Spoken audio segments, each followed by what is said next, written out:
बहुत समय तक तो इनको पहले प्रेत बनना पड़ेगा। जो आत्महत्या करते हैं तड़पते रहेंगे, जल भी नहीं मिलता पीने को, बड़ा कष्टमय जीवन, फिर अधो योनियों को प्राप्त होते। बहुत मुश्किल, पता नहीं किस कल्प में फिर करुणा निधान से मनुष्य शरीर दे। आत्महत्या करने वाले ध्यान से इस बातों को सुने जिनके मन में कभी आत्महत्या के विचार आते हैं। मतलब आप कल्प कल्प के लिए घोर दुख का बीज बो दिए। शरीर रोगी है, या समय प्रतिकूल है, या आप किसी पर विजय नहीं प्राप्त कर पा रहे, परीक्षा में पास नहीं हो पा रहे, या आपके अनुकूल कोई बात नहीं बन रही, तो मरना जरूरी है क्या? मरने से समस्या का समाधान हो जाएगा क्या? हम तो कहते हैं कि अगर तुम्हारे अंदर इतनी ही बात आ गई कि मैं शरीर को नष्ट कर दूंगा, अब जीना नहीं, तो आज से भगवान के लिए जियो, तुम दूसरों की कामना पूर्ण करने वाले बन जाओगे। अपनी कामना, मरने की जरूरत है, मर जाओ इस बात से कि आज से मैं अपना जीवन प्रभु को दिया।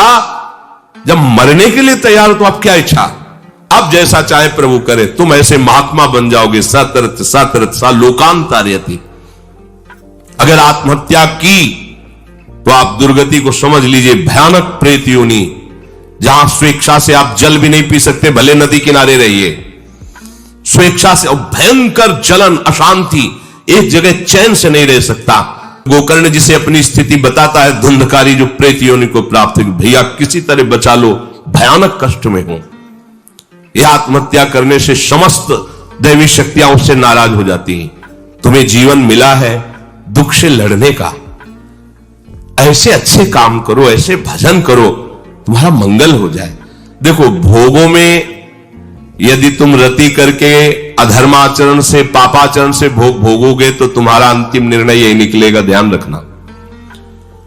जब तुम धर्म विरुद्ध आचरण करोगे, जैसे कोई कहता है कि अभी तो छोटा बच्चा ही था, उसने कौन से पापाचरण किए, अभी तो 14-15 वर्ष का था, परीक्षा में ऐसा ऐसा क्या?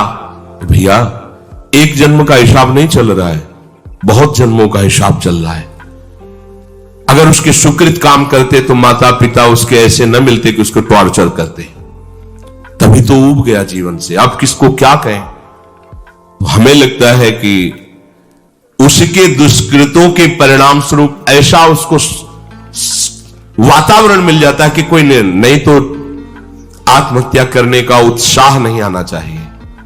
हमें लगता है माता पिता को चाहिए कि अपने बच्चों से ऐसे मित्रता का व्यवहार करें कि उनके दुष्कृत नाश करने वाली भावना हृदय में जागृत हो, ना कि शरीर छोड़ने वाली। कोई बात नहीं, अगर इस बार फेल हो गए हो ना, हम तुम्हें और अच्छा ट्यूशन पढ़ाएंगे।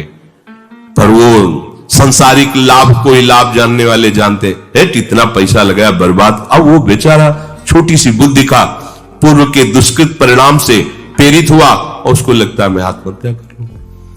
किसानी में सफलता नहीं मिल, लगता आत्महत्या कर लूं।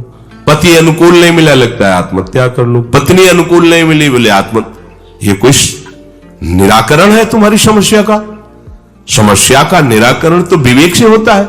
आप भगवान का आश्रय लेकर के भजन करते हुए फिर विचार कीजिए तो आपको रास्ता मिल जाएगा।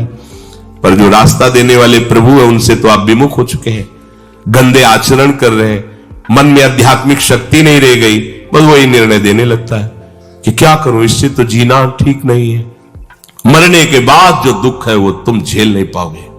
आत्महा न तरेत सा आत्म, शास्त्र में कई जगह लिखा है वो आत्महनन गति जाए, ऐसा कई जगह लिखा है। इसलिए जहां तक शब्द हमारे श्रवणेंद्रिय में पढ़ते हो तो लड़ना सीखो समस्या से हारना मत सीखो।